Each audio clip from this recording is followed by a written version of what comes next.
Hey everybody, you're probably wondering what I'm doing with this format. Why am I playing Monkey Island? Forget this special edition crap. Original all the way. Resume game, please. There. I'm showing you guys the insult dueling pirate battles in the game because they are sort of relevant to this topic of the problem with trash talk now is it's become stupid. This was a game that was considered incredibly family friendly. This was completely appropriate content for children back in the day. You start off by saying, "My name is Guybrush Threepwood, prepare to die." And then you fight with weapons. And then you insult people with things like, I'll show you the most quote unquote problematic ones. Where's the ape one?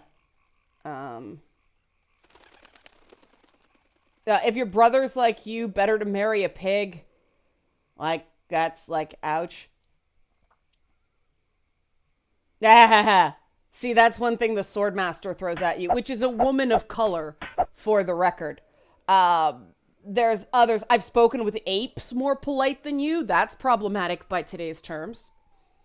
But he can counter with that. I'm glad to hear you attended your family reunion. Could you imagine if you threw that at the Swordsmaster, a woman of color? Whoops. Have you stopped wearing diapers yet? You know, the response to that, the whole idea of this is to find the correct, clever comeback. And that's why you want to borrow one, which is really not the most clever in my opinion. But hey, game's rules, right? And there we go. Jousting. And then you get to pick one. And there's one where the comeback is, where's the thing about the dairy farmer? You fight like a dairy farmer, which is the first insult you learn from the trainer guy who smokes a cigar, which is problematic now too. But you disarm him. The response is appropriate. You fight like a cow. Again, the game encourages you to say that to a woman of color. But you get the idea. A perfectly family-friendly game was content to teach all ages audiences insults like that. So that's where we start. This sort of trash talk, because that's what it is, it's trash talk, was considered appropriate for all ages back in the day. Now the opinions in gaming have changed radically. The trash talk is now a bad thing, you know. And I take a middle ground on this, and people have really misunderstood my point of view. I, said in multiple videos that I think we need to ease off on the extreme trash talk, especially around strangers, and people red pen the shit out of that, which I don't think there's anything especially contentious about that. If you know people, if you know everybody's okay about it, trash talk the crap out of it. That's what they do in the Monkey Island games. Pirates, there's this common code. This is what they do. They insult each other. Everybody signed up for it, right? If you're playing with somebody new, you don't know what their sensitivities are, don't do it. That seems to make common sense. But people are so polarized on this issue. Either no, all trash talk's fine. It's getting in the opponent's head. It's getting in their head, and it's psychology. That whole everybody thinks they're some sort of esports player, even though they're nowhere near good enough to be an esports player. And then there's no, all trash talk is wrong. And I think this has ruined something of an excellent art of good trash talk. I love good trash talk. I have a few friends who are epic trash talkers. I mean, I worked in basically, insult comedy. I was the straight man woman for the most part. But there were times where it was appropriate for me to be as good as I got. But, I had to take the higher road because that was kind of the funny, or at least that was what we attempted to do with the funny. But, every so often, we had to make me as big a butthead as anybody else there, because otherwise that's the woman has to be, saintly and above it all the time. The woman always has to be a grown-up in the room, and the men are acting like children, and that's benevolent sexism. So we didn't do that all the time. But this is just background for me saying the problem isn't trash talk per se. The problem is that trash talk has gotten stupid. If people insulted each other like, in The Princess Bride or one of those great swashbuckler movies and those really dialogue driven things, I think everybody would be great. Like it's an art in and of itself. Like, it's like a rap battle is based on all that stuff. And great rap battlers, man, that's hard. You got to think on your feet, and you got to be creative, and you have to be very focused on what's going on. So I think the problem is that trash talk, like I said, got stupid, but it also got pointedly mired in identity politics. And that became the problem. Now, us gamers, I do consider myself a gamer, we're obsessed with fairness. And I'm not saying obsessed is a pejorative. It's just we gamers, in my opinion, have a stronger investment in fairness in gaming than the average person. Most people just accept that life isn't fair. A lot of gamers acutely are aware that life isn't fair, and that's why they want their games to be fair, because it's an escape from the unfairness of life.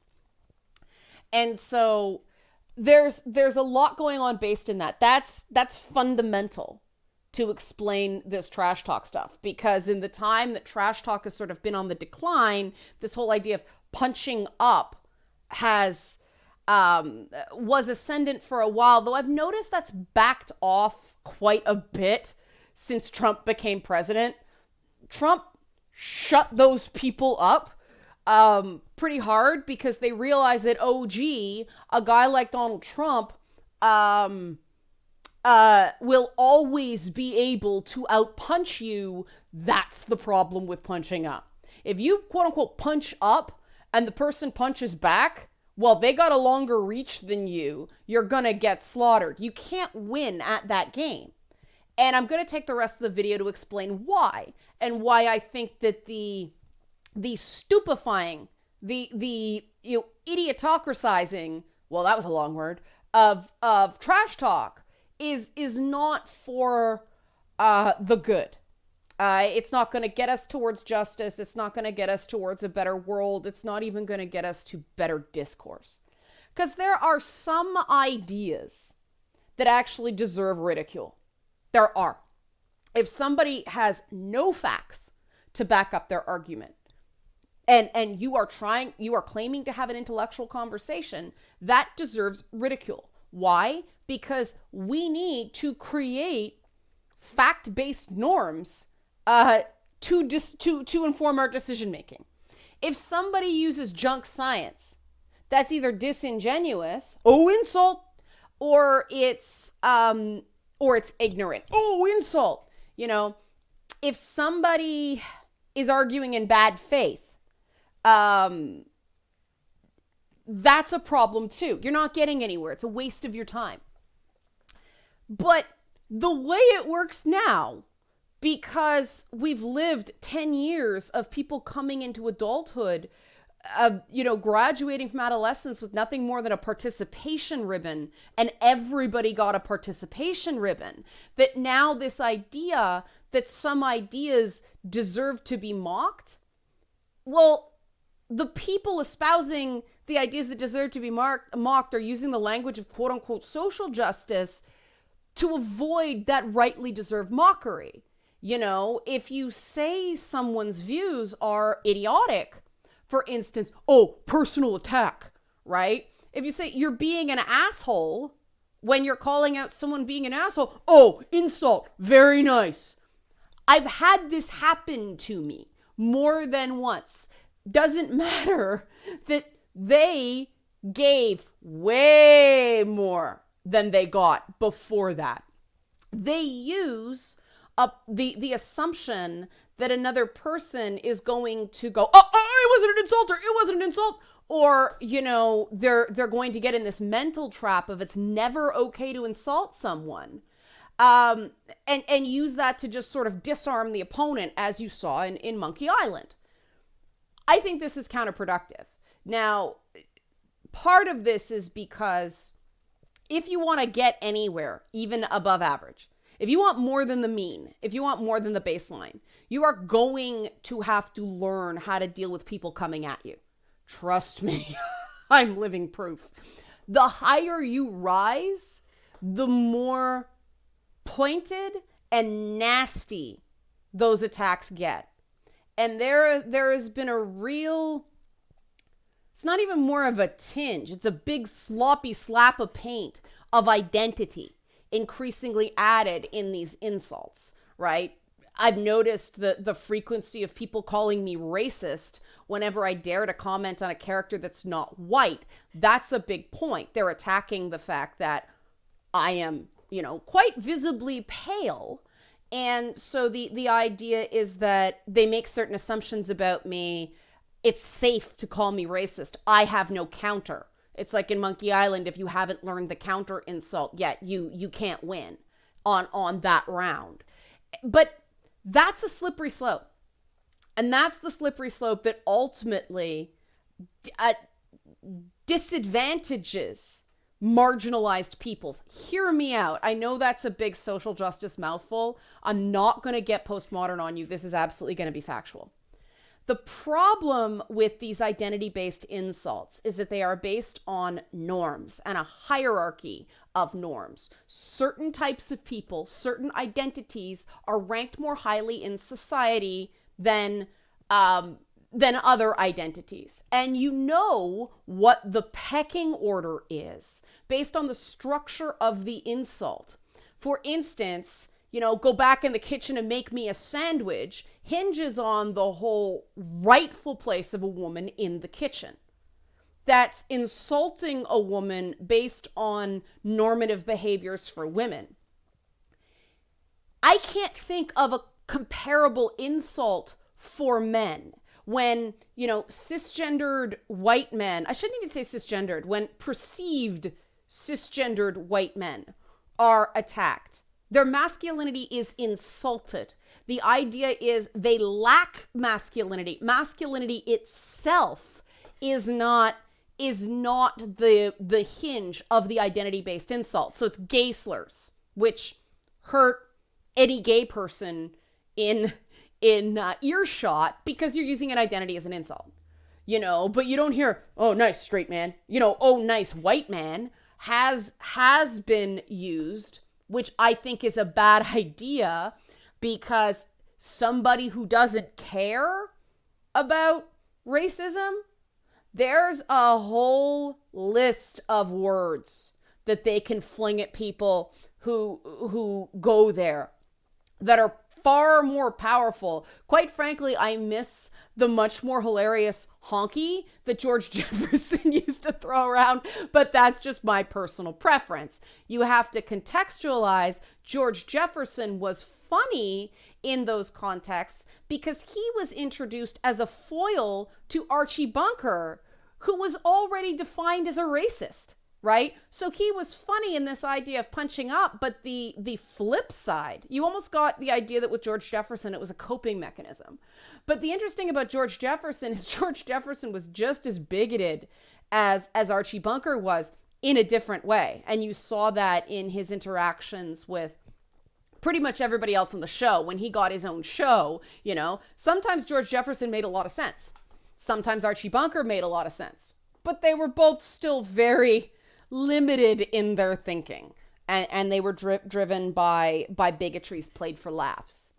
But that basically illustrates the point that this identity-based insult hierarchy, if you will, really shows the fact that straight, white, cisgendered men are at the top of the pecking order, even in the minds of people who claim to advocate for social justice. Because I've seen plenty social justice advocates will say, attack a man's masculinity. Well, that's sexist and heteronormative.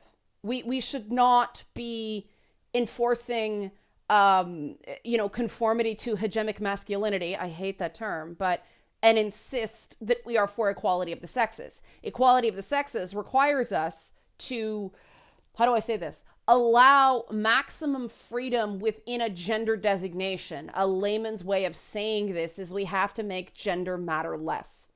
Because as long as gender matters this much, and as long as conforming to gender norms and roles matters this much, some people will have advantages based on stuff they can't control, and other people will be disadvantaged based on stuff they can't control. You know, guys who don't happen to be as physically strong, they've got health conditions, things like that. They're disadvantaged, meaning most people who play video games, you know, and identify as a gamer.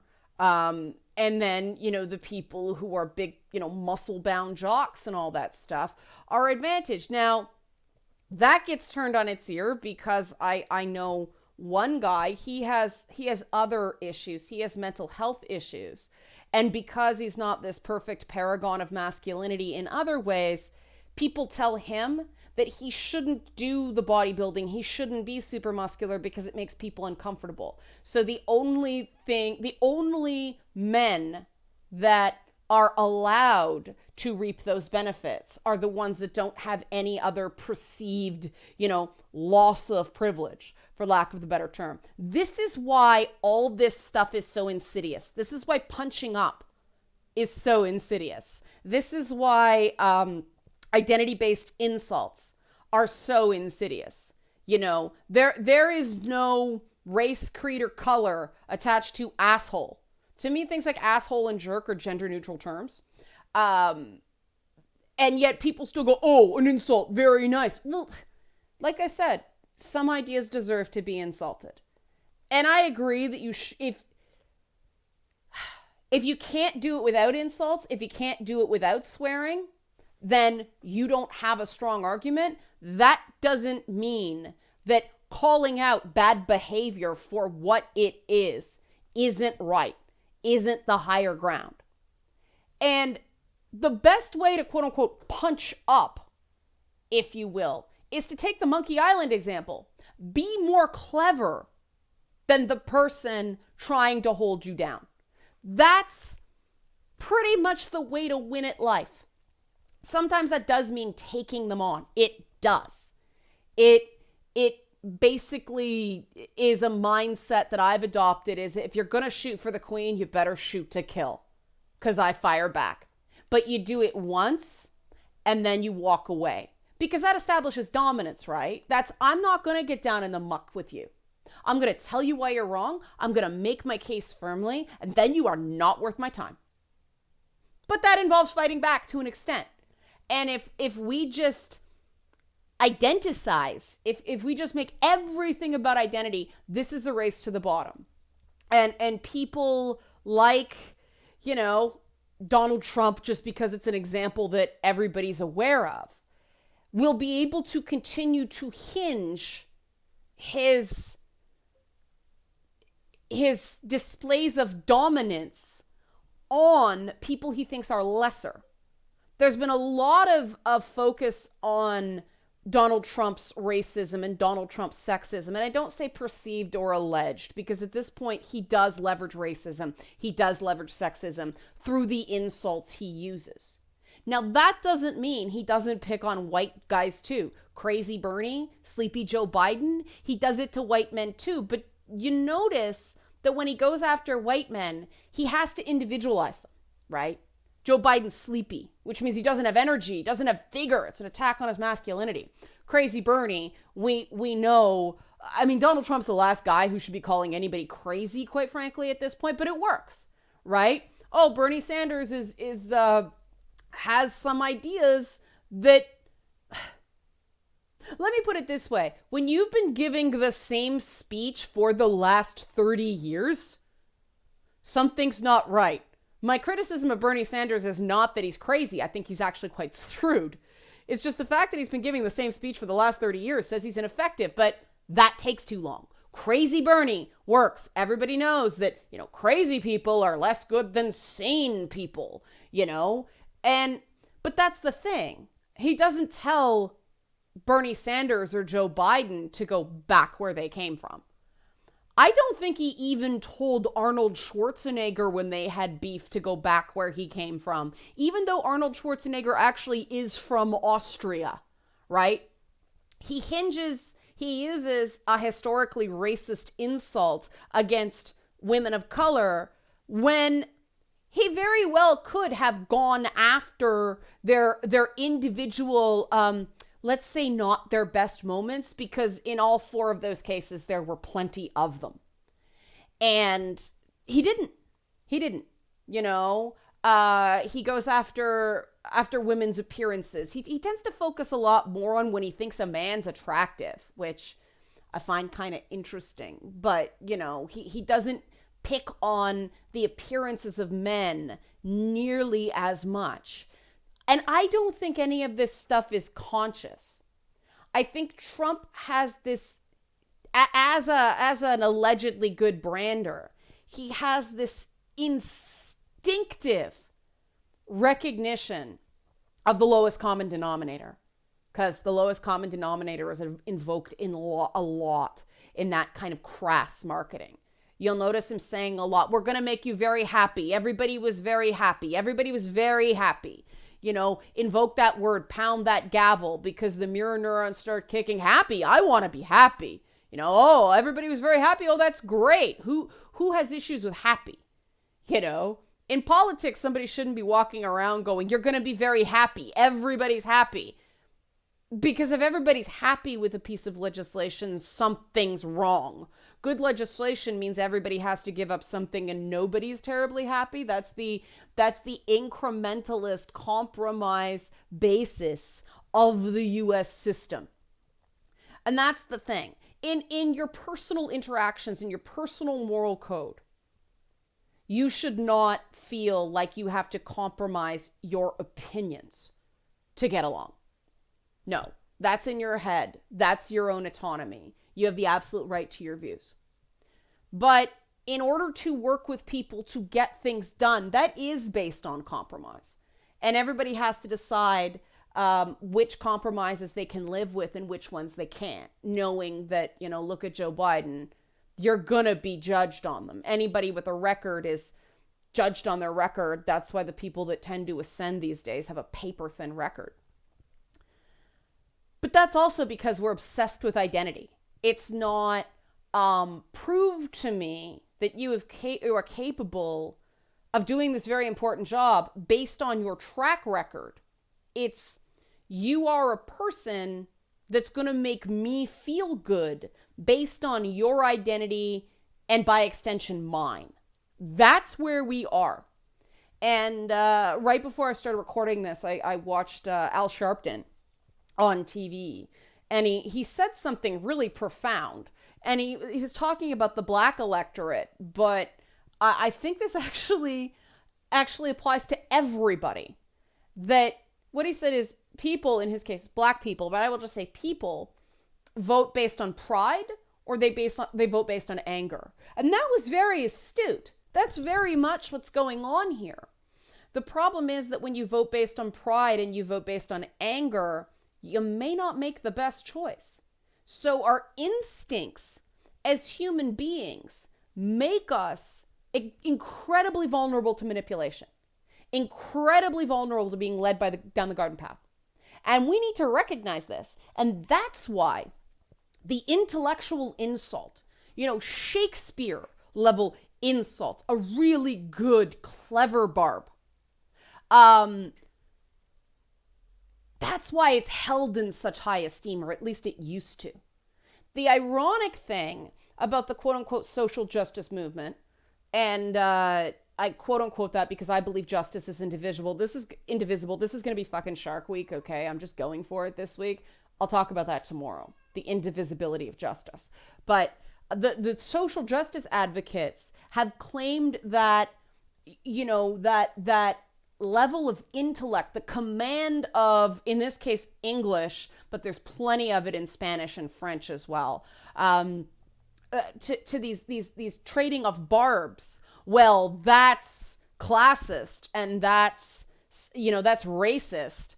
And some people even say it's sexist because it's masculinized language. And now I go back to the rap battle. Um, and through certain Latino art forms as well. Sorry, Black and Latino people, or Latin people, for those who don't like the gendered term, um, they've perfected this form of art.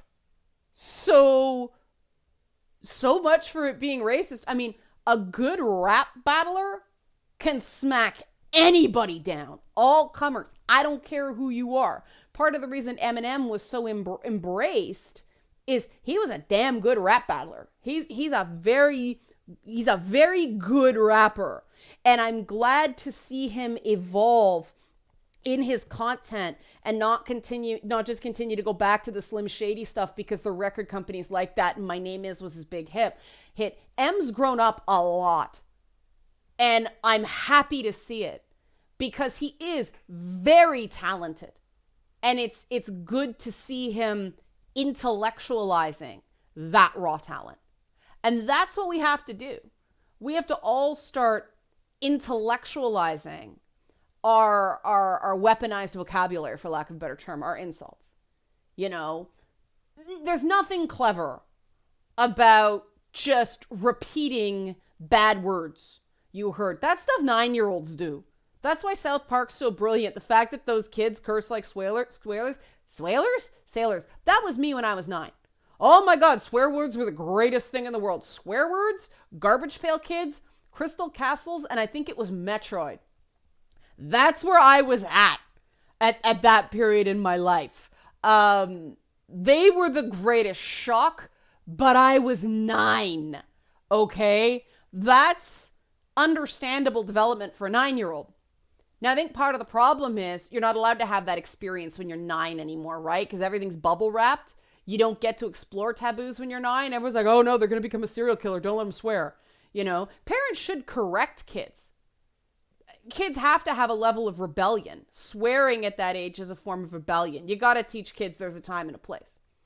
But if you don't allow that healthy rebellion as a kid, starting at the age of like 8 or 9, starts to self-actualize, starts to identify as an individual, kids never figure out who they are because you got to do things wrong to figure out who you are and what you think is right. And that's the process of learning. And we don't teach kids to learn anymore. We don't teach people to learn anymore. We teach people to avoid mistakes. That's not the same as learning.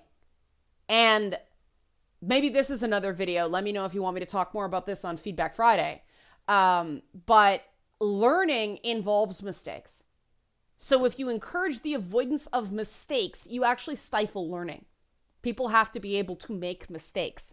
There's a reason that, you know, the high, like the Oxford level schools, they don't, it's not your papers, it's not you, it's your final test, you know, your grade is that, it's your final exam, ace it, great, don't, whoops, you fail. And I think that's actually superior to this nonsense at more Frankfurt School universities where your first paper is 10% of your grade. Your first paper is what you come into the course with, not what you come out of the course with. I strongly disagree with that. I think you have to be able to submit a few papers to show what you're doing right and show what you're doing wrong and learn without grading. Now, apparently you can't do that in a lot of schools. I've heard from professional educators because kids just won't hand the paper in if they're not getting a mark. Because we have trained kids to hit the buzzer, win a cookie. And this is where this hit the buzzer. Say a word that's gonna hit a buzzer, right? Just say some dirty word. Doesn't have to be smart. Just say the dirty word. I mean, we've cycled through them. I'm not saying any of them because it's beneath me, but you know what I'm talking about. We've all been that 14-year-old in multiplayer chat who's and they just keep saying dirty word. I mean, cuck was the thing for a while, which was ridiculous because it sounded like what it wasn't. Like, are you calling someone poo? That's what it sounds like, cuck. Like, caca. You know, that's not what it means. It's a bastardized version of cuckold, but you have it. Let's make insults smart again, so we can actually call out when ideas are dumb. All right, like this. YouTube loves to demonetize my content lately, so help support this channel. Become a monthly patron, patreon.com/LeannaK, and let me know about that Feedback Friday topic. Twitch tonight. Thanks for watching. 6 p.m.